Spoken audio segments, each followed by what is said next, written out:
Hello guys, দেখো আমি সেই এসে করে আবার রান্না করতে বসে গেছি।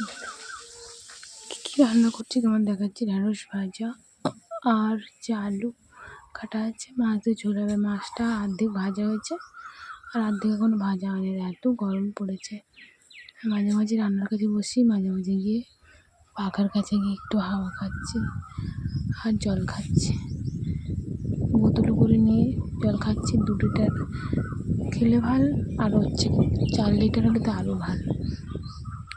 তা আমি একটু চুলটা ছেড়ে নিয়েছি, যেহেতু আমি চুলটা সকালে স্নান করে এসে মাদের বাড়ি থেকে ভেজা, আমার চুলটা শুকিয়ে নেব। আবার আমাকে এক্ষুনি রান্নার কাছে যেতে হবে, তাই তাড়াতাড়ি আমি একটুখানি বসে নিই, গায়ের ঘামটা জুড়িয়ে যায়। আবার আমি চলে যাব রান্নাঘরে। ভাবছিলাম উনুনে করবো, তারপরে দেখলাম না, গ্যাস যখন আছে গ্যাসেই করি।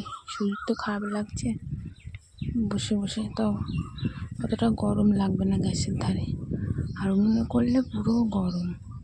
তাই তাড়াতাড়ি করে আবার চলে যায়, নাহলে ওদিকে আবার রান্না হয়ে গেছে।